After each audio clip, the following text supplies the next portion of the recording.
Big pa rin po tayo mga kapatid, malapit na mag-July. Pero nagkakaroon, nakikita nyo po ng development, yung progress. Di mo ba? Kasi parang, ewan ko, no? Kung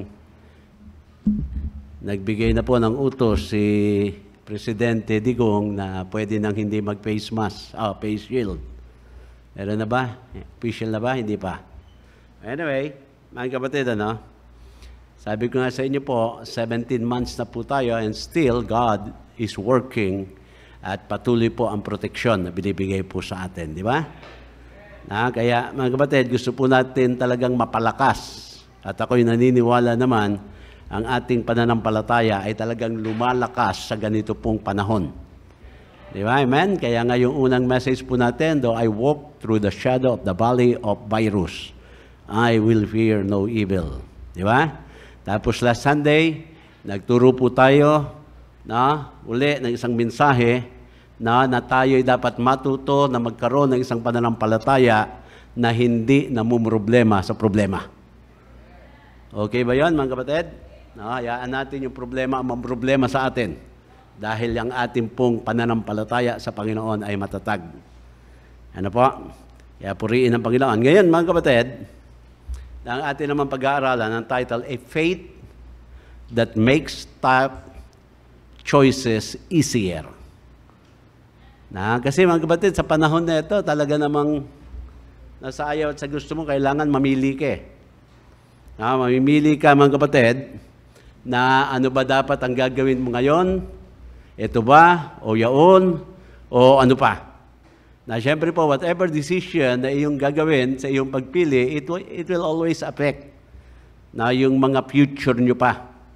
Diba? Kaya ang pananampalataya na gusto po natin, mga kapatid, matutunan na yung pananampalataya na nagpapadali sa pagpili sa mga mahirap na pagkakataon. Amen? Kasi tignan niyo po, yung iba sa inyo na walang trabaho, tapos magkakaroon ng trabaho, maghanap ng trabaho, ito na ba yung magiging trabaho ko? O ano man, di ba? So meron pong pagpili talaga na dapat kang gagawin po . Pero sa panahon po natin ngayon, alam po naman natin na everything changes. Tama po ba? Ngayon, yung dati, yung pwede noon, hindi na po pwede ngayon. At yung hindi pwede noon, pwede na ngayon. Parang ganun . Hindi po ba? Parang every day or every week, lagi po, actually po sa atin, every 15 days, nagkakaroon po tayo ng pagbabago sa ating pong quarantine status. Di ba, amen? Ilalagay tayo sa una, nag-ECQ, naging GCQ, naging MEGCQ, at kung ano-anong GCQ. Hindi po ba? Puro Q, mga kapatid . Kaya tayo po ngayon, nakaantabay, ano kaya ang susunod na magiging status po ng ating bansa. Ano ba? Amen? Kaya tayo po ngayon nadidiktahan . Na ngayon pwede kang lumabas, biglang bukas, bawal ka na naman lumabas. Alam niyo po mga kapatid, ang isa po sa napakahirap, sa totoo lang, na tayo po ay talagang yung nararamdaman natin emosyonal pag tayo po ay ikinukulong sa bahay. Tao po. Lalo na kung ikay sanay sa laging gala ng gala. Hindi mo ba? Mahirap po yan . Meron po akong nakausap, kahapon lang. Sabi niya, Pastor, mag-pray niyo naman yung tatay ko. Bakit? Nag-positive daw. Nasa hospital ngayon. 85 years old. Meron niyo po, 85 years old, nag-positive, naka-hospital po. Sige, pag-pray natin. Alam niyo po mga kapatid, tingnan niya. Pag kayo po ay nahawa ng COVID, bukod po doon sa pag-aalala mo dahil ikaw ay na-COVID, na ang isa pa pong matinding pag-aalala na iyong iisipin ay yung mahawa mo, yung mga mahal mo sa buhay. At yun po ang isa sa nagpapabigat sa emosyon ng isa pong COVID na patient. Di po ba? Bukod po doon sa bayad kung ikay na hospital, bukod pa po doon sa ibabayad mo sa ospital. Meron po rin isa, nakausap ko, ganun din. Na-COVID po siya, mga kapatid, nag-stay sa capital city yata yun, na hospital for 1.5 months. Pero niyo po, 1.5 months, gumastos po ng 7 million patay din. So, hirap, di ba mga kapatid? Amen? Kaya puriin ang Panginoon. Na puriin ang Panginoon, tayo po ay malakas pa rin. At medyo po sisipunin ka lang at uubuhin na after 14 days na ikaw ay nag-self-quarantine, malakas ka na kauli. Hindi mo ba? So yan po ang makita po natin. Yan po ang ating panahon po ngayon Na kaya kailangan mga kapatid, matutunan natin kung paano ang tamang pamumuhay at pananampalataya sa ganitong panahon. Hindi maaari natin gawin yung dati natin ginagawa, hindi ubre. Maaari siguro pwede mong gawin, yung nga lang, you suffer the consequence. Labas ka ng labas kahit bawal. Pag nahawa ka, then you suffer the consequence, di ba? Ano po? Kaya ganun po, ang dapat po dito sa ating pong buhay po ngayon, hindi dapat, mga kapatid, nawawalan tayo ng pag-asa kasi meron tayong pananampalataya sa Diyos. Di ba? Kaya yung ating pananampalataya, na yung faith po natin should always work dapat. Kasi kung ang buhay po does not work anymore, then what we need to practice na by this time, sa ating pong panahon po ngayon, ay ang ating pong pananampalataya. At ang gusto nga natin, mga kapatid, malaman ang tama at paano natin gagamitin yung faith na yon that masasabi po natin, surely it will always work. Amen? So yun po, pinapakita po, dapat nating matutunan. Meron po tayong mga tinatawag na yung practical faith that will help you through tough times, mga kapatid. A faith that will give you hope and purpose. Yung mga significance at yung mga, yung mga meaning niyan. At dito po, kailangan pa rin po natin, ano ba talaga yung faith? Kaya ngayon, yung gusto po natin matutunan, the faith that makes tough choices easier. Amen? Kaya dito po, tingnan natin, ano ba yung mga top choices na yan? Ito pa, paliwanag po natin. Actually po, meron po tayong 7 na typical ways kung paano po ang mga tao nagre-react sa mga crisis. Kasi we are now in crisis, di ba? Yung panahon natin, may crisis po yan. Okay. Kaya ano-ano po ba yan? Siyempre po, yung goal po natin, dito po sa ating pag-aaral, is to get doon po sa pinaka-7, yung 7 stages. Kaya umpisahan natin sa 1, makikita natin kung ano po ang mga nagiging reaction ng mga tao. Kaya yung 1, ito po, yung first, yung tinatawag natin, the stage, yung phase nito, yung una pong phase ay denial. Para baga nung nasabi sa atin last year, naalala niyo po ba, nung nagkaroon din ng outbreak ng SARS? Amen? Naalala niyo yan? Ang mostly naapektuhan ay ang Hong Kong. Naalala niyo po? Pero ang tanong, ang Pilipinas ba naapektuhan? Hindi nga Para hindi natin masyadong pinansin. Na hindi man lang tayo ni-require na mag-face mask. Pero daw sa Hong Kong, naka-face mask lahat sila, yung SARS na yon. Tapos meron pa yung isa, yung hindi raw tinatablan yung mga kapangpangan, ano yun? Yung puro letra lang. Oo, kasi hindi natablang kapampangan kasi wala sila H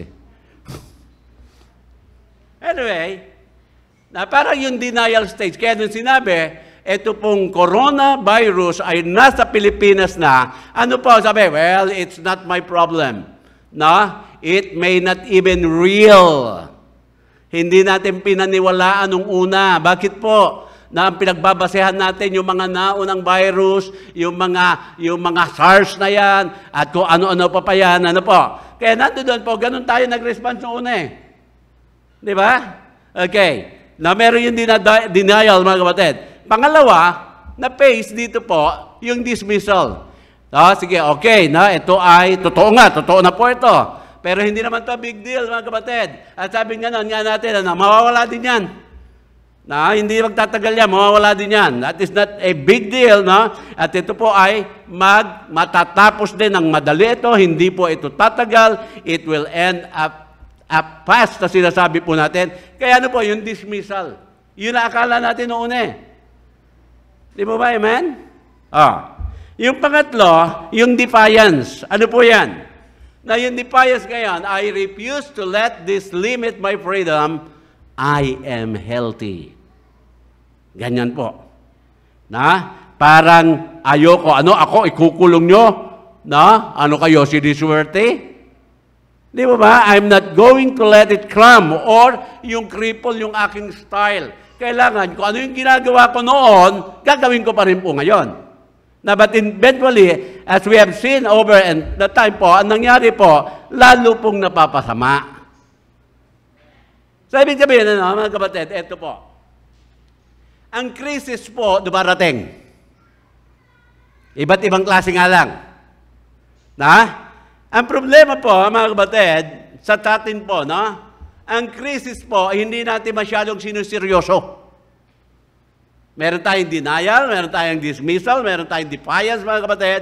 At yung pong pang-apat na stage dito, tinatawag po natin yan, which is delayed acceptance. Para sinasabi mo, okay, big deal dito, pero hindi pa rin ako naniniwala na mahahawa po ako dyan. Isang kaibigan namin, noong una, tuwing dadalawin ko, naka-face mask ako, sabi niya gano'n. Pastor, ba't ka naka-face mask? Sabi ko, wala, protection lang. Dito sa amin, wala yan. Hindi naman ako naniniwala niyan, ganyan eh. Na-COVID. Na-COVID. Nung siya ay na-COVID, mga kapatid, na-quarantine. Ngayon po, laging naka-face mask na. Nag-iingat na. Di ba, amen? Kaya yan po, parang, oo, sinasabi mo totoo po yan, pero hindi naman ako maapektuhan yan. Mga kapatid, na may mga tao nag-aaral, at yan po ang kanilang mga expertise, mga kapatid, kaya paniwalaan natin. Tao po. Di ba? Pinag-aralan nila yan eh. Tapos mas magaling pa tayo daw sa nag-aaral na sinabi nga nakakahawa. Hindi. Nasasabi mo, may pananampalataya ako. Alam niyo po, pag meron tayong pananampalataya at tamang pananampalataya, yung klase ng pananampalataya, masunurin yan eh. Susunod yan. Pag sinabi po natin pananampalataya, yung scriptural faith na sinasabi po natin, hindi po ito yung aakyat ka doon po sa ating rooftop at lulundag ka at nananampalataya kang hindi ka mamamatay o mababalian man o masasaktan. Mali pong pananampalataya yun. Na ang pananampalataya, kasama pa rin dyan yung intellect. Hindi yung mag-e-exam ka na ang tanong sa'yo, what is the capital of the Philippines? Ang inilagay mo, Quezon City, o ano ba capital ng Philippines ngayon? Manila pa rin ba? Mali yung nalagay mo, Lord, nananalangin po ako ito. Hindi obra, mga kapatid, mali yung sagot mo eh. Tapos meron kang pananampalataya, yung mali, tatama? Hindi po. Mali po yun, mga kapatid. Okay. Ang panlima, ito po. Yung tinatawag nga po natin, yung stage ng disruption. My life just turned upside down and I must make tough choices. Ito na po. Di ba? Nakita na natin, totoo si COVID, yung coronavirus. Ito po yung Nobel na sinabing gano'n, na talagang walang mga vaccine nung una, na nakakahawa at talagang mas mabilis manghawa ito. Kaya ito na po tayo. Na kailangan po, ako ay gagawa po ng, mga choices. Kaya almost everybody in the world is now, nandito na po sila sa stage po na ito. Na sinasabi, I'm going to make some tough choices. Na para bagang, yung mga anak ba natin, i-enroll ba natin, na sinasabi, pwede na raw face-to-face. Di ba? So mag-iisip ka ngayon, magtatrabaho na raw, pwede na raw. Kumbaga sa mga kapatid, napakarami kang dapat isipin ngayon at napakarami tayong kailangan gawin na pagpipili o paggawa ng desisyon. May pera kang hawak, ibibili ko na ba lang ganito ito? Baka naman bigla magkaroon naman yung matinding lockdown. Paano ngayon? Di ba? Mga kapatid, sabi nga na, yung una sabi, pag ikaw ay, itong pandemic na ito, na wag ka raw gagastos, wag ka raw ganito, sinabi pa nga, don't make babies pa raw eh. Nung una sabi gano'n, bakit naman gano'n? Napakahirap pala talaga pag ikaw ay manganganak at nasa pandemya, talagang ang hirap. Di ba? Laging merong add-ons. Dati wala naman yung swab. Di ba? So pag ikaw i-confine, isa-swab ka. Kailangan isang bantay. Anong gagawin? Isa-swab pa rin yan. Hindi mura. Na yung mga iba overpriced pa. Amen? So yan pang pinapakita dito sa atin. Now, choices ang kailangan po. Kaya nga ngayon, ang gusto po nating matutunan, paano tayo gagawa ng pagpili na ating pong gagamitin ang ating pananampalataya para po ang pagpipiling gagawin po natin ay maging madali. Amen? Amen? Okay. Sa pang-anim, meron ba pang-anim? Distress. Now, it's going to last a long time and change everything. Kaya nga ang tawag ng gobyerno, new normal. New normal. Ganun na raw. Ano po? So, ganyan na nga ang mangyayari talaga. At yung pang-pito, ito po yung gusto nating matutunan talaga, yung determination. No? With God's grace, we will get through this together. Malalagpasan po natin ito pong ating pinagdaraanan ngayon together. Sama-sama. Amen? Na para pag ang gagawin natin, mga kapatid, magkaroon tayo ng determinasyon na ang biyaya ng Panginoon lagi pong nararayaan, available para sa atin, mga kapatid, at kung tayo lamang po will determine to go through this pandemic, not alone, but together. Together, mga kapatid, with God's grace po yan. So, ibig sabihin, pag tayo po ay mananalangin, we pray together. Pag tayo po ay dadamay at magbibigay ng tulong, we help together. So, ibig sabihin, mga kapatid, tignan niyo po, ito po ang maging determinasyon dapat po natin na tayo po ay lagi po sama-sama sa hirap at ginhawa bilang isang church ng Panginoon. At yun nga po ang ating pamilya na tinatawag po natin ngayon Bible Baptist Church of Marilao. Ganyan dapat. Amen? So, ibig sabihin, dito po, walang iwanan. Wala po. Pag meron tayo nabalitaan may sakit, pray kaagad tayo. Di ba? Pag meron tayo, mga kapatid, yung ating pong Zoom prayer meeting, dapat nandiyan ka rin eh. Because we wanted to pray together. Amen?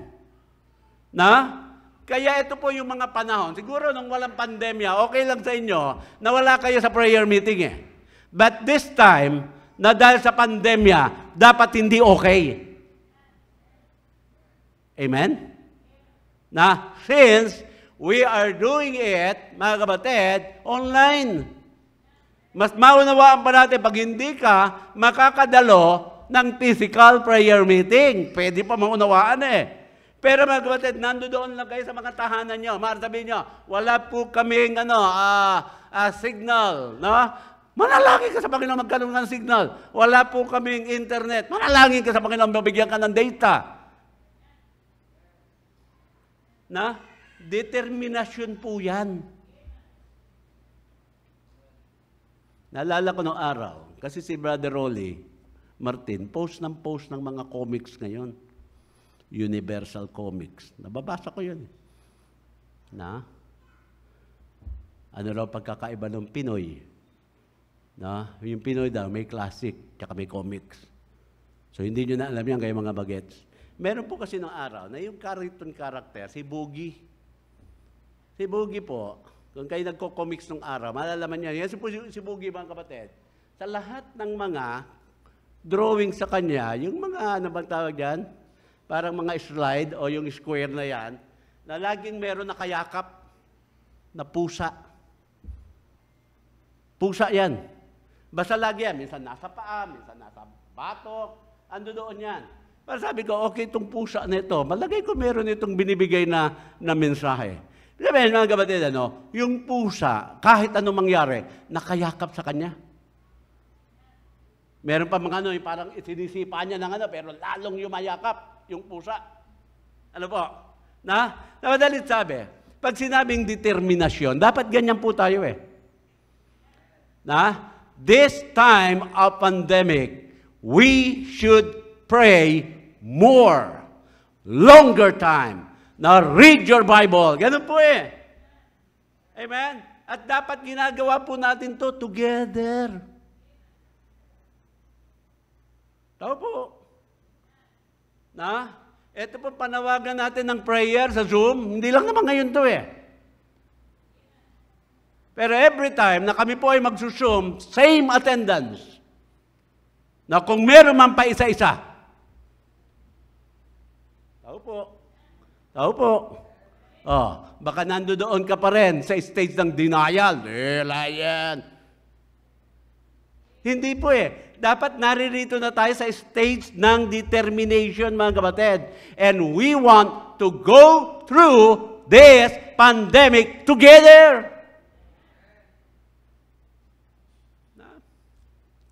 Kaya, mga kapatid, tignan niyo po. Palakasin po natin ang prayer natin. Alam ko, nagpipray kayo lahat Yung nga lang, iba po ang prayer ng church. Basahin mo po ang aklat. Actually po, yung Acts, nabasa na natin At doon, makikita po natin, mga kapatid, when the church pray, God answers. Kaya iba po, mga kapatid kaya determinasyon.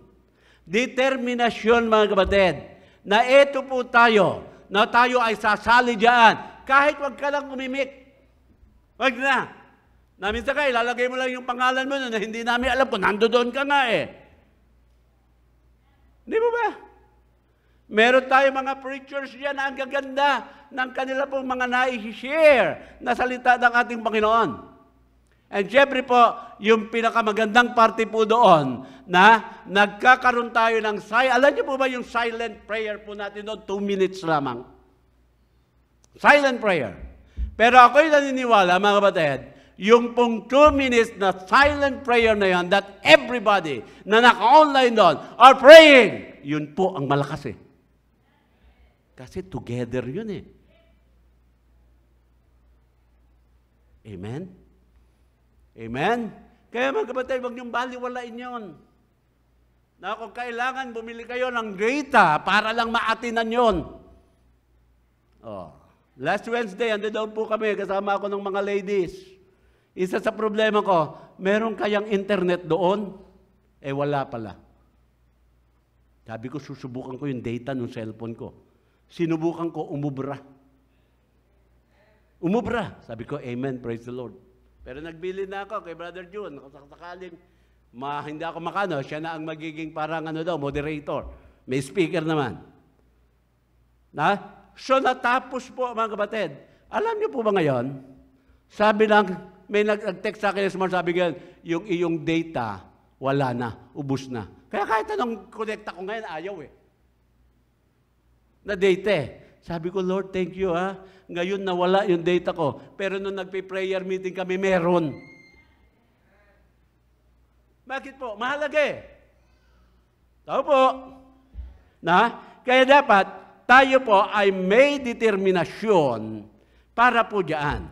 Kaya today we're going to talk about yung mga decisions po natin because life is a series of choices and decision.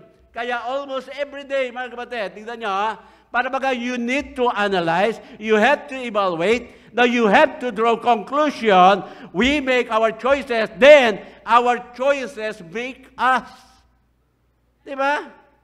Kaya ngayon, how does trusting God make tough choices easier? Kaya tignan niyo po dito. Sa James chapter 1, verse number 5.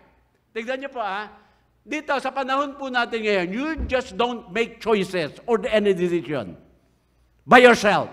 Kasi sabi yan, if any of you lack wisdom, let him ask of God. Amen? That giveth to all men liberally, and upbraideth not, and it shall be given him. Sa madaling sabi, no, kung dati-rate, para po tayong para nagpa-pop up lang yung mga ginagawa nating desisyon Minsan gagawa tayo ng desisyon, wala nang isip-isip Di ba? Pero not this time, mga kapatid. Sa bawat desisyon at bawat choices na ating pong gagawin sa kapanahunan po natin ngayon, na nasa pandemya po tayo, kailangan natin ng talinong nanggagaling sa Diyos. Ang maganda dito, sabi ng Panginoon sa atin, ang sabi niya, if you lack wisdom, let him ask of God. Amen? So, ibig sabihin, merong wisdom na available. Hihingin mo lang. Hihingin mo. Yun po siya sabi dito. Kaya tingnan niyo po, dito po, para gusto ko lang po i-share sa inyo dito, yung mga choices in life. Actually po, dalawang bagay. Ito, wala sa outline natin, pero yan nyo na lang, sulat nyo na lang. First, let me define what I mean by top choices. Ano ba yung mga top choices natin? Yung mahirap ba talaga? Mahirap. Yung mga top choices, sometimes, is not necessarily yung mga significant choice. You can have a top choice deciding what to wear or what to eat.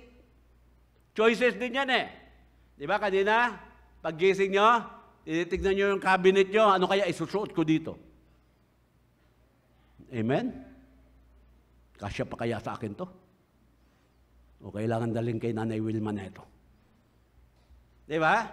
Choices yan mga kapatid Yung top choice, mga kapatid, means none of the option is obviously more favorable than the other. Kaya dito po, you may have yung mga desire to decide between two things, mga kapatid. Ano yan? Kung ito bang aking pipiliin ay maganda, o itong aking pipiliin ay hindi maganda. Top choices yan Kaya nga, pag may nagtatanong sa akin, Pastor, ano po ba ang gagawin ko? Ito po yung trabahong gusto ko. Ito po yung trabaho ko ngayon. Alin ba daw sa dalawa ang dapat kong piliin? Alam niya sinasabi ko? Ganito yan. Kumuha ka ng papel, yung papel mo, lagyan mo ng, parang hatiin mo ng lengthwise, lagyan mo ng guhit sa gitna, ilagay mo dito sa kanan, advantages, ilagay mo dito sa kaliwa nyo, disadvantages. Isulat mo lahat ng mga advantages. Isulat mo lahat yung mga disadvantages. Pagkatapos mo maisulat lahat yan, timbangin mo, saka ka mamili. Amen? So, ibig sabihin, hindi basta-basta. So, ibig sabihin, dito po, you need to choose. Tignan mo, okay ba ito o hindi okay ito? Yan po yung mga choices Ibig sabihin, any choice or decision we make, dapat ready ka sa consequence. Pag sinabi kong consequence, pwede siyang maging bad consequence, pwede rin naman siyang maging good consequence. Kailangan ready ka lang. Hindi ba lagi natin sinasabi, pag nag-expect ka, you expect the worst. Para pag hindi dumating yung worst, madali-dali na lang. Pag dumating naman yung worst, at least handa ka na. Ganyan po Kaya yun ang mga choices na dapat po nating titignan lagi. Kaya your ability to choose, your free will, your ability to make decision is one of God's greatest gift para po sa atin. Alam niyo po ba yan? Amen? Parang kaya tayo ginawang tao, hindi tayo hayop. Ang hayop po kasi hindi makapamili Pero ang tao po, nakakapamili. Amen? Sa madaling sabi, dahil tayo po ay binigyan ng Panginoon ng greatest gift to choose, or gift to choose, mga kapatid, then kailangan po, every choices, every decision na we need to do, pray lang dapat. Na? Panalangin mo, hindi ura-ura, hindi po basta-basta yan. Na? Kaya tignan niyo po, sa bawat ginagawa po natin, kailangan po, meron kang advantages, meron kang disadvantages.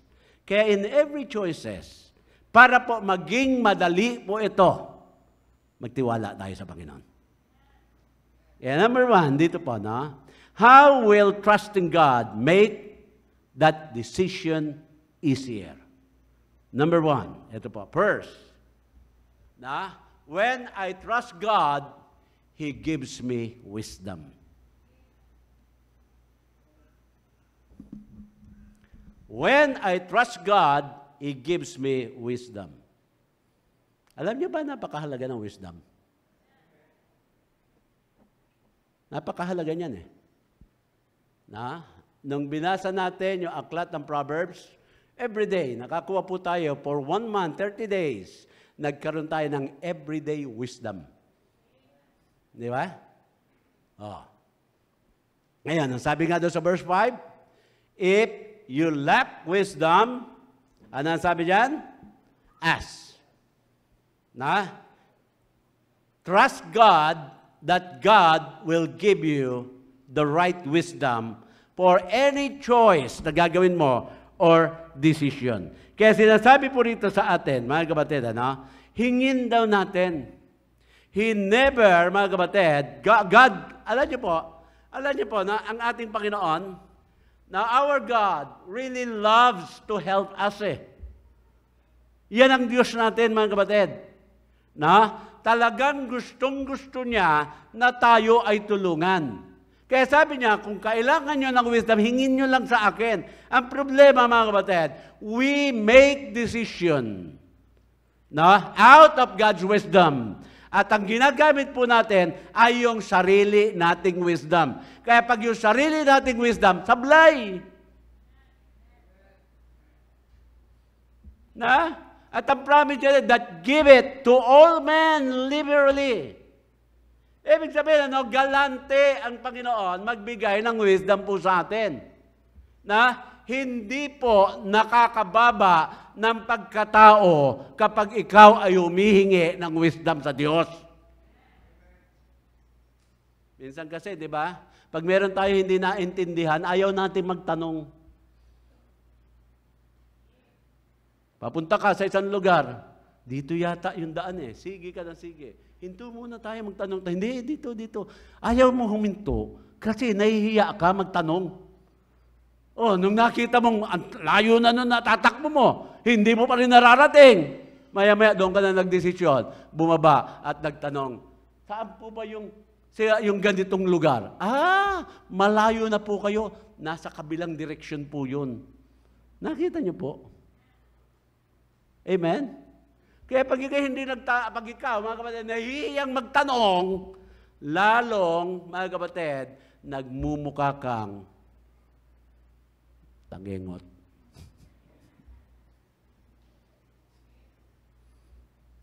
Amen? Amen? Sabi nga, mas magandang magmukha kang inosente ng ilang segundo dahil nagtatanong ka, kesa naman maging inosente ka all of your life. Kasi ayaw mo magtanong. Amen? Noong una kami nagpunta ni Sternel sa Amerika, alam niyo po kasi ang tensyon pag nasa port of entry ka, doon sa immigration eh. Kasi kahit nakakuha ka na ng visa dito at nakatungtong ka na sa Amerika, yung immigration pa rin po doon ang magdidesisyon kung ikaw ay tatanggapin o hindi. Malaki na nagastos mo, namasahe ka na eh. Ngayon, Sister Nel, sabi, CCR muna ako. Sabi ko, dito na lang tayo. Tension to eh. Hindi niya na kaya first time eh. Ako kasi mayroon nababalitaan. Nag-A to A. Pinauwi, pinabalik. Yung unang replano umaalis na Amerika, sinasakay doon. Kahit saan papunta yun. Ano po? Kaya bahala ka na pag uwi mo ng Pilipinas. Ano nangyari? Nag-CR siya, may bumabalik. Sabi, asan ba yung bag natin? Sabi ko, dito. Binuksan. Sabi, naghanap ako ng sabon. Panghugas. Sabi ko, ma, nasa Amerika ka. Lahat ng CR dito may sabon. Di ba? Amerika eh. Hindi, wala ako nakikita ng sabon doon. Sabi ko, meron. So, kinuha niya pa rin. May bumabalik. Sabi ko, nakakita ko nung parang yung, alam niyo, yung ginaganon na merong rod. Nakakita ka ba nun sa lababo? Meron. Yun yung sabon. Pag diniinan mo, lalabas yung sabon. Ganun ba? Now you know. Amen? Amen? Sino sa inyo ang naka-experience na nagkaroon kayo ng privilege na makapag-check-in sa mga 5-star hotel? Di ba? Tapos magsha-shower ka. Pag on mo ng shower, sa gripo tumutulo. Hindi doon sa taas. Nasubukan nyo na ba yan? Na hindi mo kayo alam kung anong gagawin mo kahit anong pihit mo. Meron kaming pastor doon, napunta na Amerika, ganun din. Pambira pag hanap siya ng tabo, wala. Hindi niya naman mapatulo yung tubig doon sa doon sa talaga shower. Alam niyo po, kasintaba ko siya, naligo sa gripo. Kaya nung lumabas ang kikwento, tawa lang kami ng tawanan. Sabi namin, ba't di ka nagtanong? Natatawa kayo, baka pag nandoon din kayo, hindi nyo rin mapatuloy yung tubig sa shower eh. Di mo ba? Now, yun po mga simple lamang mga kapatid, But what is God telling us? If you lack the wisdom, then ask. Kaya kung meron kang mga top choices na gagawin and you want it to become easy or easier, mga kapatid, ang sabi ng Panginoon, humingi ka ng wisdom sa akin, bibigyan naman kita eh. Tingnan niyo po yung isang verse pa natin dyan, yung Proverbs. Ano sabi po daw sa Proverbs 4, verse 7, 3:18 muna. Yan, sabi. Yung she, ang tinutukoy po dito sa she, mga kapatid, is wisdom. She is a tree of life to them that lay hold upon her. And happy is everyone that reigneth in her. Wisdom po yan. Another po, na Proverbs pa. Verse 7 ng chapter 4, sabi yan, wisdom is the principal thing. Sabi yan, wherefore get wisdom, and with all thy getting, you get understanding. Tignan niyo po maigi.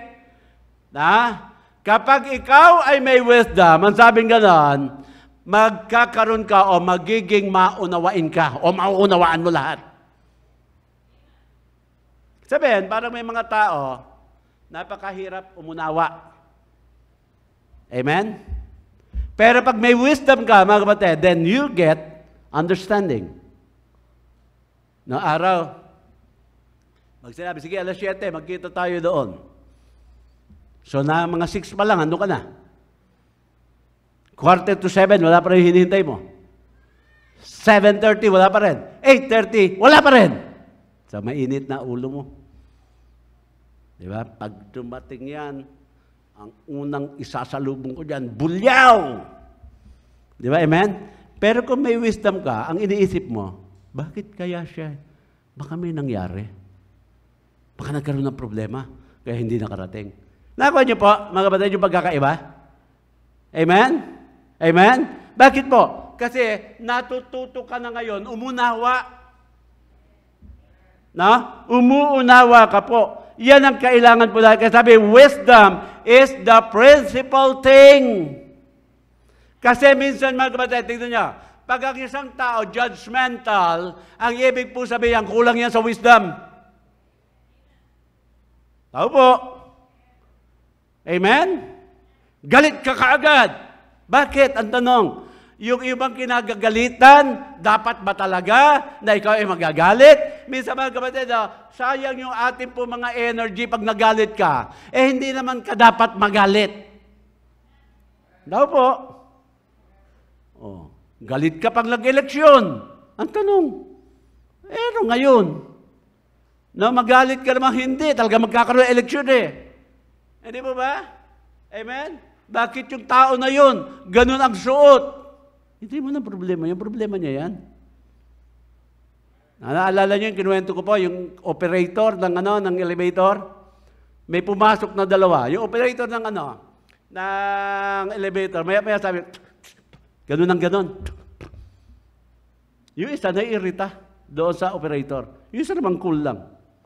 Nung lumabas na po sila, sabi niya, napansin mo ba yung operator? Sabi, oo. Napansin mo ba yung ginagawa niya? Sabi, oo. Nakakairite. Ikaw ba? Hindi ka na-apektuhan? Hindi. Problema niya yun. Hindi ko lang problema yun. Ako niyo po. Amen? Problema na nila yun. Huwag mo nang problemahin. Kaya sabi po rito, principal thing ang wisdom. Kaya, with all thy getting ng wisdom, you get understanding. Amen? Kaya wisdom brings all those other things into your life. So marami po, para gusto ko nito, maunawaan itong bagay nito, kailangan po ng wisdom yan. Natignan niyo po dito, meron po tayong, yung ating outline yan, tignan niyo po, yung kasunod. Yan, yun din. Yung how do I get wisdom I need? Okay ba yan? Okay, tignan natin. How do I get wisdom I need? First, eto po. The first way, tignan niyo po, to get wisdom is to put God first. Amen? Gusto mo ng wisdom ng Diyos? Dapat priority ang Diyos sa ating buhay. First, dapat lagi siya, mga kapatid. Amen? Ang araw ng linggo, ang dapat iniisip mo, ikaw ay papunta sa tahanan ng Diyos. Dapat yan po lagi, put God first in our life. Kaya nga sabi dito, I am the Lord thy God. Doon sa kanyang, di ba, 10 Commandments? Thou shalt not have no other gods before me. Ano siya sabi niya? Put me first in your life. Kaya para po, magkaroon tayo ng wisdom, yan ang dapat po natin gawin, mga kapatid.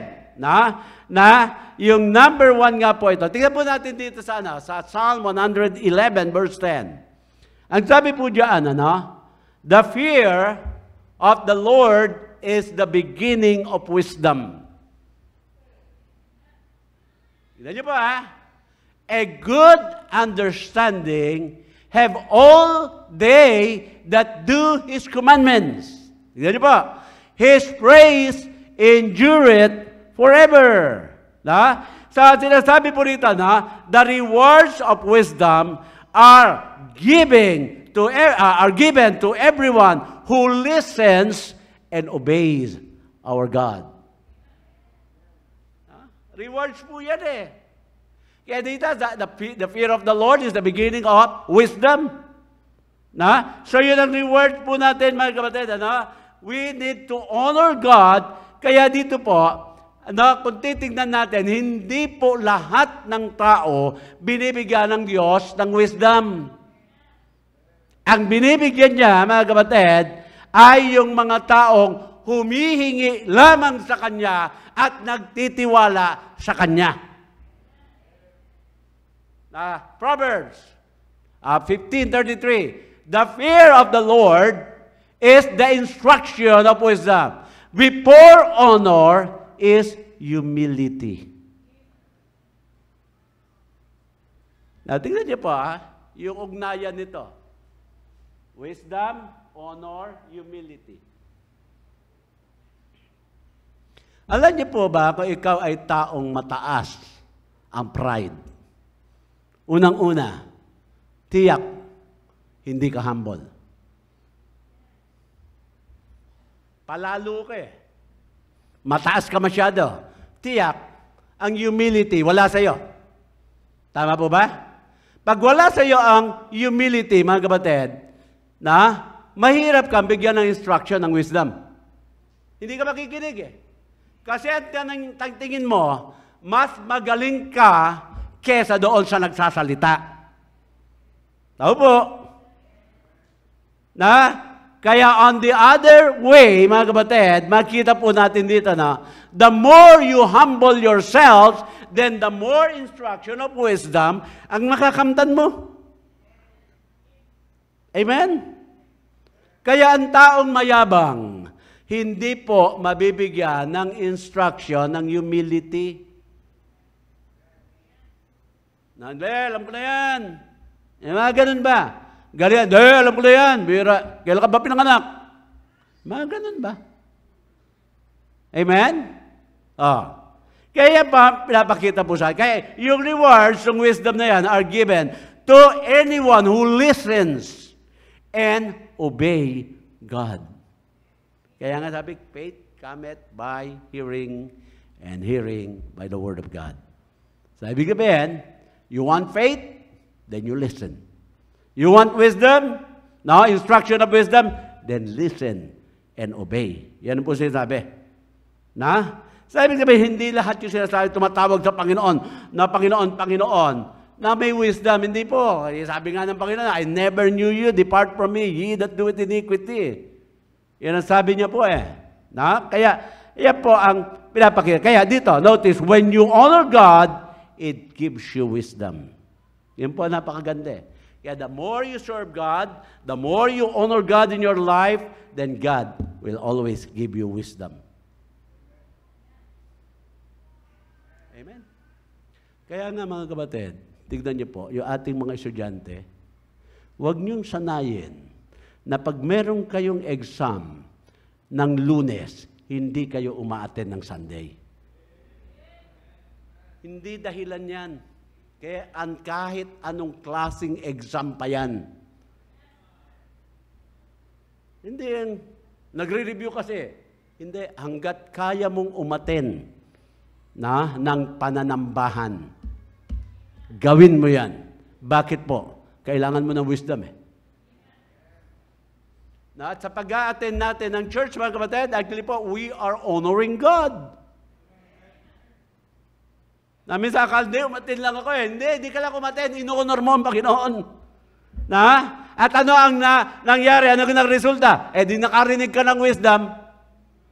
Amen? At yung wisdom na yan, ang iyong gagamitin sa iyong buhay. Instruction ng Panginoon yan. The fear of the Lord is the beginning of wisdom. Pag meron kang wisdom, mga kapatid, lalawak ang pangunawa mo. Yan po sinasabi ng mga talatang ating pong nabasa. Na? Kaya when you honor God, it gives wisdom. Na? And when you are humble, it gives you wisdom. And when you get wisdom, then other people will honor you. Yun ang maganda eh. Na? Dahil nakikita nila na humble ka, mga kapatid, na nakikita nila na you honor God, then other people, mga kapatid, mag-uusap-usap yan. Sabi, i-honor natin siya. Nakita na natin yan. Talagang mababa yan sa Panginoon. Basta Panginoon ang pinag-uusapan. Basta gawain ng Panginoon. Hindi mo ba? Kaya the more you humble, no? The more humble you are, the more you are going to depend on God's wisdom ngayon pong krisis na ating pong nararanasan ngayon. Amen? Amen? Oh. Kaya put God first. Gusto natin ng wisdom? Put God first in your life. Amen? Na mayroong mga kwento-kwento ng mga great athletes, mga kapatid. Talagang pambato. Nung in-schedule yung kanilang laro, isang track and field yata yan, ng Sunday, hindi po siya sumali. Sabi, na matatalo ka by default, okay na sa akin yan. Huwag nyo lang akong paglalaruin ng araw para sa aking Panginoon. Amen? Kasi yung honor lang ng tao, matatanggap niya eh. Pero pag siya ay nasa gawain ng Diyos, honor ng Panginoon. Nakatanggap niya. Number 2. Practice God's Word in my life. Practice God's Word in my life. So, not just put God first, but practice His Word in our life. Yung Bible po na yan, na kaya itong Bible na ating pong hawak, mga kapatid, punong-puno ito ng wisdom. Ano po? But you don't get wisdom simply by reading the Bible. You get God's wisdom by applying the Bible sa ating buhay. Kaya sabi daw, don't just be hearers. Sabi rin ni James but be doers of the word. Natingnan po natin yung John 13:17. Sabi niya, if you know these things, ito po yung tinutukoy, if you know these things, ano sabi yan? Happy are ye if you do them. Amen? Happy are ye if you do them. Kaya you are not blessed by simply knowing the Bible. A lot of people know the Bible, pero hindi naman sila nabiblessed, mga kapatid. You are blessed if you do it. Yan ang sabi po. Amen? I-apply natin. I-practice natin po ito. If you believe in prayer, then pray. If you believe in giving, then give. If you believe in soul winning, then win souls. Yan po ang sinasabi. Ano po, ng ating banal na kasulatan. Tingnan pa po natin dito sa 2 Samuel 22:31. For as God, His way is perfect. Amen? Sa ibig sabihin, yung way ng Diyos, perfect. The Word of God is tried. He is a buckler to all them that trust in Him. Tignan niyo po Ano ko na sinabi diyan? Ang paraan ng Diyos perpekto. Ibig sabihin, kung ang paraan ng Diyos perpekto, ang paraan ng tao hindi perpekto. Kaya wag na natin igiit yung ating paraan. Amen? Wag mo na igiit. Hindi obra. Na meron kang desisyon, mga kapatid, na wala ka namang basihan ng mga biblical verses. Ano mangyayari diyan? Hindi siya magiging perpekto. Kaya gusto mong maging perpekto diyan o maging sigurado. Dahil sabi dito, the way, His way is perfect. The word of the Lord is tried. Kaya ang Bible po natin, mga kapatid, subok na ito. Wag mo na, subukin ko nga kung totoo ito. Wag. Subok na yan Susubukin ko nga kung ang Diyos talaga mamamalo, magpa-backslide nga ako. Titignan ko lang. O yan, pagbalik mo dito, isa na lang ang paa mo. Pinalo ka ng Panginoon Di ba, amen? Amen? Subok na yan ang sabi dito Tapos sabi, buckler siya to all them that trust in Him. Kaya mga kapatid, pag ikay talaga may tiwala sa Diyos, hindi ka basta-basta matitinag. Hindi ka basta-basta, mga kapatid, mawawalan ng pag-asa sa buhay. Bakit? Nagtitiwala ka sa Diyos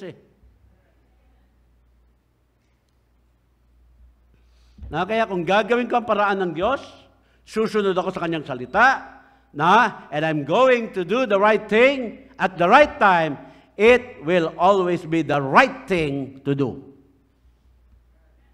Ibig sabihin, right time ng Panginoon, right thing ng Panginoon, pag yun, lahat right, then you are doing the right thing. Kaya when meron ka yung mga difficult decision na gagawin, mga kapatid, ibasin mo sa Panginoon yan. Kasi yung way niya perfect Kaya pag sinabi ng Bible, mga kapatid, not forsaking the assembling of ourselves together, sundin mo yan. Kaya may exam, kaya may deal, o kung ano man, dapat nasa tahanan ka ng Panginoon. Kasi alam nyo, ang Diyos natin matalino. Pero wag nyo naman underestimate ang demonyo, matalino din yan Kasi yan yung cherub na sinasabi, yung si Lucifer. Alam niyo po yung salitang Lucifer. Pag narinig niyo po yung Lucifer, ang agad iniisip po natin, may sungay, may buntot, at may pakpak na parang pakpak ni Batman. Di ba ganun Nakakatakot. Pero ang description sa kanya, mga kapatid, ng Bible, yan po ay punong-puno ng beauty. Puno din siya ng wisdom. Matalino po siya, mga kapatid. Yung nga lang, dahil sa kagandahang anyo niya, yung pride niya po umiral. Kaya sabi niya, gagawa ako, yung throne ko, gagawin ko mas mataas sa Diyos. Lahat, mga kapatid, gusto niyang lagpasan lahat ang Diyos. Kaya doon nagalit ang ating Panginoon. Kaya ibig sabihin, mga kapatid, matalino siya. Kaya wag natin i-underestimate. Kaya pag tayo lalaban o harap dito po sa Diablo at ang gamit natin, sarili lang nating wisdom, talo tayo tigil. Kaya ka sabi, if you lack wisdom, then ask. Bibigay ko sa inyo yan. Yan sabi ng Panginoon Kaya yung wisdom na yan, ang ating gagamitin para po labanan yan. Kaya yung Word of God, tignan niyo po, mga kapatid. Now, we are not just having a challenge to read chapters of the Bible every day. Actually po, hindi lang basta challenge yan Pero kung titignan niyo po, every time you read your Bible, every day, lumalago ka. Binibigyan ka ng Panginoon ng wisdom Di ba, amen? Kaya, bigyan natin ng oras po yan. Kung sakaling hindi ka lang magbasa ngayon, humabol ka bukas. Kung 2 chapter na mismo, bukas 4 na. Kailangan, mga kapatid, consistent ka dyan. Bakit po? Kailangan po natin ang Word of God. Kailangan natin ang wisdom ng Panginoon to make our tough decision, mga kapatid, easier.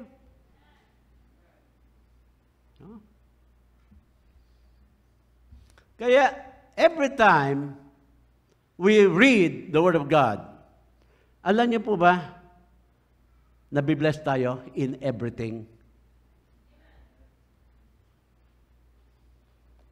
Tao po.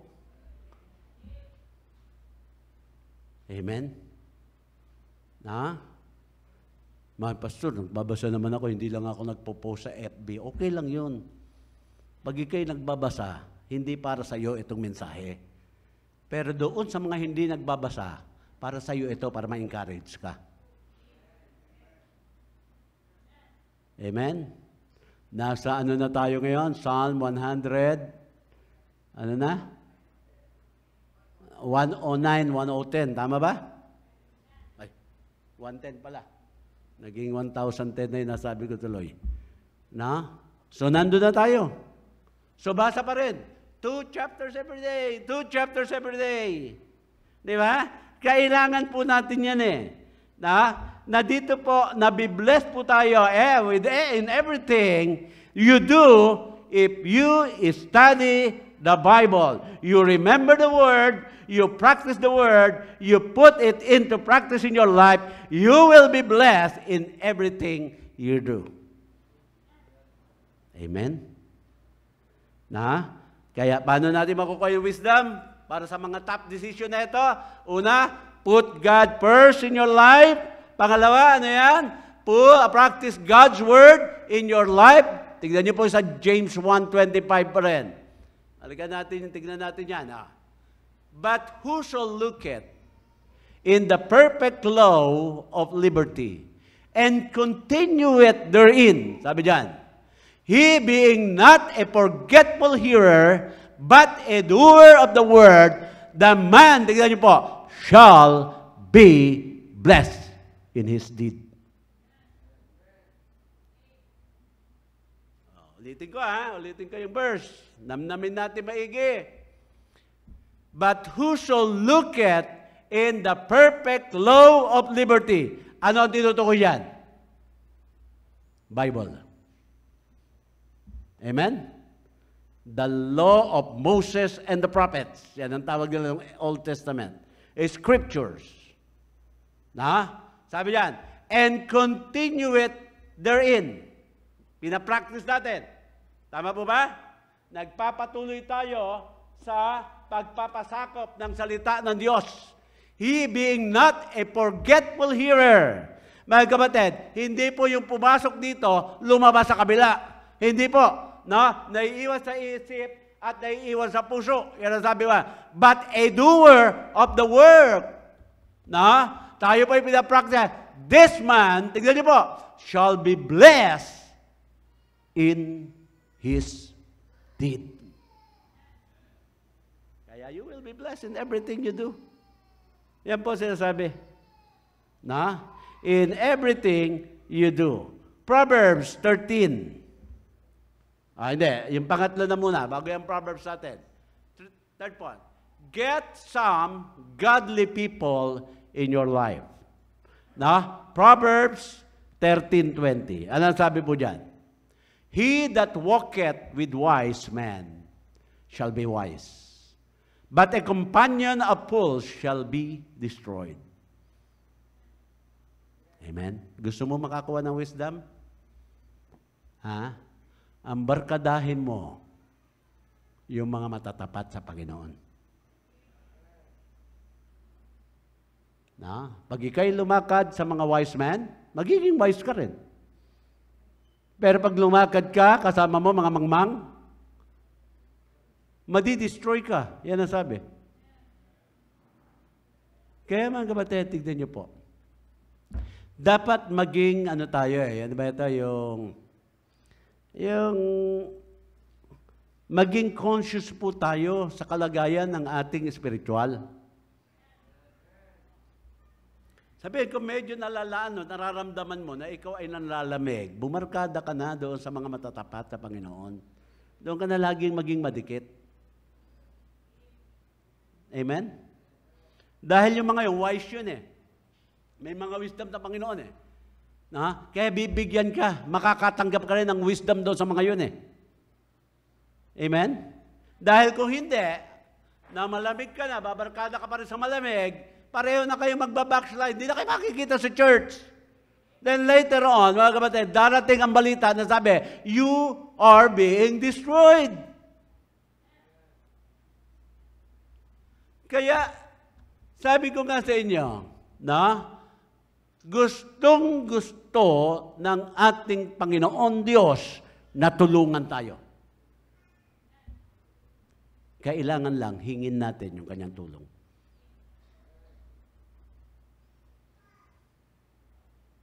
Na? Kaya dito po, yung mga choices na atin mong gagawin para maging madali. Bakit po? Because He gives me wisdom when I ask Him, mga kapatid. How does He give wisdom? When I put Him first in my life, practice His Word, and I spend time with people na talaga pong nabibigyan ako ng aral, natuturuan ako, na siya ang nag-i-encourage sa akin na manatili at magpatuloy sa Panginoon. Amen? Amen? Kaya minsan po pag napapagsabihan po kayo, huwag kayo ma-offend. Kasi nagmamalasakit lang sa atin. At sumusunod lang yan sa utos ng Panginoon. Amen? Amen? Huwag yung aattend ka ng church dahil may okasyon. Kahit walang okasyon. Kahit walang team building. Amen? No, kahit walang Father's Day. Kahit walang Mother's Day. Amen? Kasi sabi ng Bible, kailangan natin ng wisdom. Kaya tignan niyo po. Meron pa yatang pang-apat. Para meron yan. Ay. Ba't naging ano yan? Okay. C. Okay, yung pangalawa. Pambira, pangalawang punto pa lang ba ako? Ayan. When I trust God, He frees me from second guessing. Hindi pala natin matatapos ito. Anyway, Proverbs 17:24. Wisdom is before him that hath understanding, but the eyes of the law, the eyes of a fool are in the ends of the earth. Natin niyo po, isasabi ng Bible po dito sa atin. Pag sinabi po rito, nagtiwala tayo sa Panginoon. Para bagang yung pagtitiwala natin sa Panginoon, parang sinasabi niya sa atin na huwag mong parang maliliitin pa yung sarili mo. Yung para wag mong susukatin. Na? Sapagkat, sinasabi dito sa atin, dito sa 24, wisdom is before him that hath understanding. Pero yung eyes ng mga fools na yan are in the ends of the earth. Pag sinabi po, malayo yung tingin ng mga mangmang. Na pag malayo ang tingin, hindi nila nakikita yung maaaring daanan nila. Nasubukan nyo na ba yung parang may nakita ka, excited ka, tumakbo ka, papunta doon sa nakita mo dahil excited ka. Eh may butas pala, gulong. Natatawa yung nag-toy building, gulong. Amen? Kita nyo po, yung mga fools daw kasi diretso ang tingin. Hindi tumitingin basta na meron pa lang, na sabi nga yung mga pitfalls po na yan, medyo iingatan nyo rin, yan ang sabi. Na, hindi basta-basta sugod, mga kapatid. Huwag. Ano po?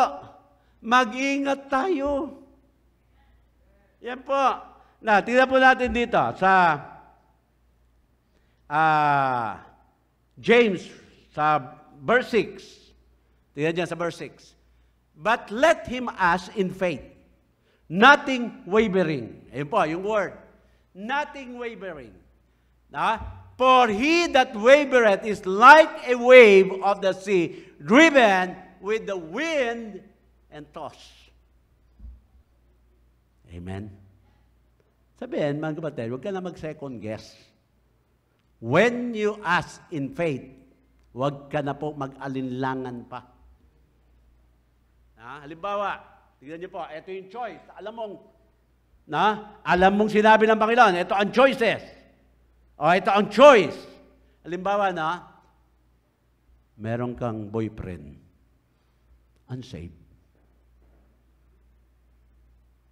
Sabi ng Panginoon, break mo yan. Hindi po Lord, pogi Pogi po. Sa church naman po, maraming ang save, hindi naman pogi. Ito pogi, pwedeng masave Pero yung save na pangit, hindi na po pogi yun Maganda yung dahilan, di ba? No, may logic. May logic ba? Pero sabi ng Panginoon, break mo. Ayaw masave Alam niyo ba, pag sinabi ng Panginoon, i-break nyo, hindi masave yun Kasi na-foreknowledge na ng Panginoon Amen? Sabi sabihin, sinunod mo ang Panginoon. Praise the Lord. Siyempre, masakit para sa iyo. Di ba? Amen? Yung emotion mo Masakit, mga kapatid. Pero, nasaktan ka lang dahil ang gusto mong pairalin dapat yung sa sarili mo So, nasaktan ka lang. Pero mga kapatid, natuwa ang Panginoon sa iyo dahil sumunod ka sa Kanya kahit nasasaktan ka. Di ba napakaganda nung ganon? At meron mga pagkakataon, sinusubok tayo ng Panginoon na ito ang gawin mo dahil alam ng Panginoon, masasaktan ka. Pero, titignan ng Panginoon kung alin ang pipiliin mo, ako o yung sarili mong puso. Di ba? At pag nakita ng Panginoon, sumunod ka sa Kanya, in spite na masakit sa iyo, huwag kang mag-alala. May ipapalit ng Panginoon dyan. Mas pogi. Save pa. Amen? Amen? Di ba yung laging biruan? Pag nakita niyo po yung lalaki nakapag-asawa, yung pangit na lalaki ba nakapag-asawa ng napakaganda?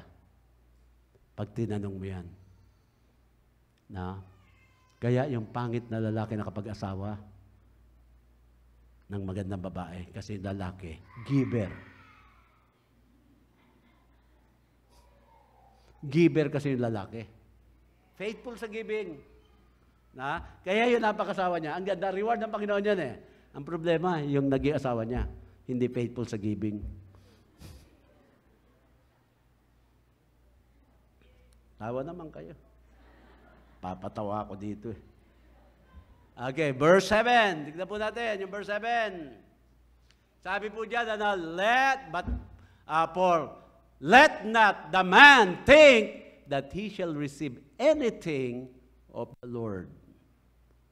Sabihin, mga kapatid, huwag ka na mag-alinlangan na nagtiwala ka sa Panginoon. Alam mo naman may pinagbasihan ka sa Word of God. So huwag ka na mag-second guess, mga kapatid.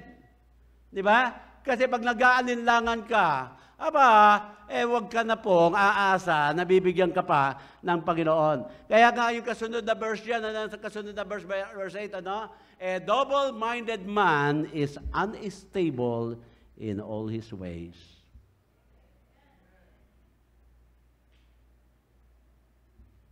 Amen? Yung pangatlo, bilisan na natin para hindi ko nababalikan ito. When I trust God, He acts on my behalf.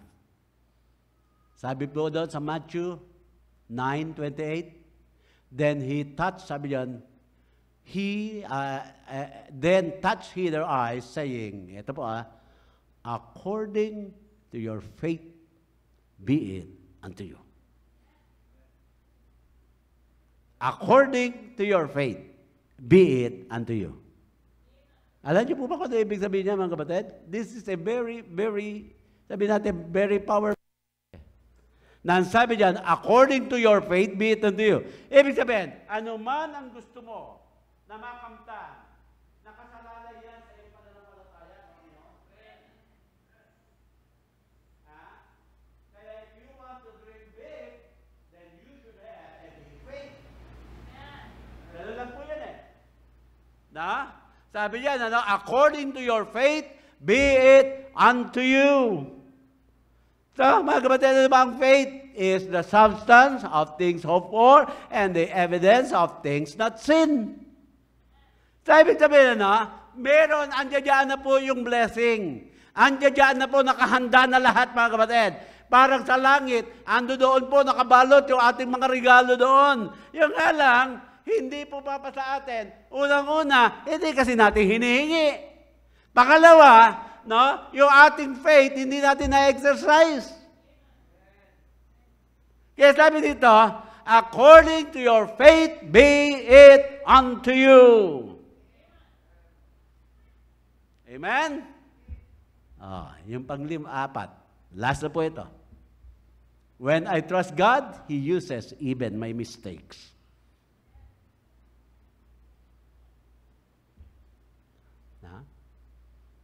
Minsan, magkakamali ka. Pero yung pagkakamali na yon, later on, yung bad will turn into a good. Di ba? Sabi ni Joseph, di ba, They think evil of me, yung mga brothers niya, but it turned good later on. So, ibig sabihin, parang pangit ngayon, pero, paglipas ng araw, ayos pala yun. Kaya nga meron tayo Romans 8:28 All things work together for good. Pag sinabi po ng Bible, all things, even the bad, are included in the all. Diyan sa verse na yan. Kaya all things work together for good. Sabi nga lang yan, for them that love God. Amen? So, ang tunay na nagmamahal sa Panginoon, wala pong swerte, wala rin malas. Hindi na sasabihin, minalas ako. Pag nagmamahal ka sa Panginoon, hindi ka po minamalas. Maaaring ang term na gamitin mo swerte, pero hindi po natin ginagamit yung vocabulary na swerte sa mga mananampalataya. Ang tawag po, pag gusto mong sabihin swerte ka, ang ginagamit na salita, mapalad. Di ba? Amen? Parang yung salita yung prayer. Di ba? Yung prayer na salita, pag narinig mo pinagdasal ka at pinanalangin ka, hindi ba nakikita mo parang dalawang grupo yung gumawa? Yung dasal, tsaka panalangin. Alam nyo na, pagdasal, di ba? Sumalangit nawa ang iyong kaluluwa. Di ba? Kaya yan po, may purpose po. Pag nagmamahal tayo sa Panginoon, Kahit yung bad, mararanasan mo yan. Pero it will turn into a good para po sa atin din. Kaya mga kapatid, tignan niyo po. Series of decision choices ang ginagawa po natin ngayon. Mahirap. Na ito pong sila rabay, papasok sa isang deal. Na? So, kailangan ng panalangin yan. Di ba? Kailangan ng wisdom ng Panginoon. Di ba? Oh. Sa lahat po ngayon, lahat naman mga kapatid mag-a-announce, merong ayuda dito, magpunta kayo. Ang tanong, pupunta ka ba dyan? O hindi? Amen? Tapos yung ayuda bibigay sa iyo, mga halagang 200. Huwag ka na umalis, sa bahay ka na lang. Amen? Pero ganun pa man, ulitin ko po mga kapatid, matatapos din ito. Itong pandemya na ito. Matatapos din yan. Hindi nga lang natin alam kung kailan, pero matatapos yan. Either matapos itong si COVID, o matapos na po ang oras natin sa mundong ito at bumalik na ang Panginoon. Pero matatapos po ito. Pero habang hindi pa tapos ito, dapat labanan natin yan, harapin natin yan together. Sama-sama po tayo. Umattend po kayo ng Zoom prayer meeting. Mahalaga po yan para sa atin. Pag ikaw na po ang nahawa ng COVID, maa-appreciate mo yung nananalangin doon sa Zoom prayer meeting. Appreciate mo yan. Pag nakita mo mas marami ang naroroon, mas lumalakas ang loob mo. Pero kung ikaw ay hindi pa nagkakasakit, minsan baliwala lang sa iyo yan. Umattend ka o hindi. Mga kapatid, huwag niyo na hintayin na magkasakit pa kayo. Together, labanan natin to. Labanan natin. Alam ko naman sa inyo, ang iba sa inyo pwede Hindi nyo lang talaga sinasadya na umatin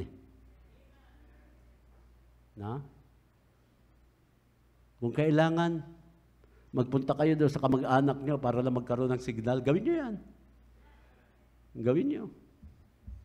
Kung merong will, there is a way. Di ba? If there is a well, there is water. Dahil pag lahat tayo tumayo, tumayo na po tayo.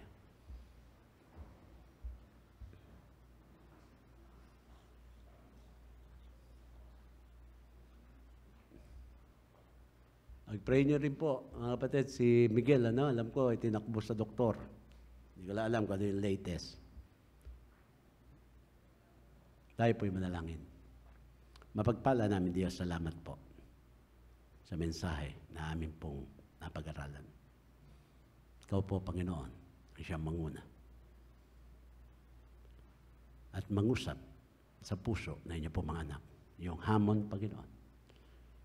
Alam namin, Panginoon, kailangan pa rin namin na pagtiwalaan ka, matutunan namin yung tamang pananampalataya sa paggawa ng mga desisyon o mga choices namin na mapapadali ito kung kami po ay patuloy na nagtitiwala sa inyo. Kaya, Panginoon, patuloy po kayong kumilos sa puso ng inyo pong anak. At kung ano mang mensahe ang inyo pong binigay sa kanila, dito po, sa altar, kami po ay maglapitan at madalangin sa inyo. Langin ko po, Panginoon, panyaya. Ilusin mo po ang bawat puso ngayon. Ito po lahat, Panginoon, ay aming hiniling sa pangalan ni Jesus. Awan lahat na kayo ko. Apiket. Meron ka ba mga choices na dapat gawin ngayon? Well, come.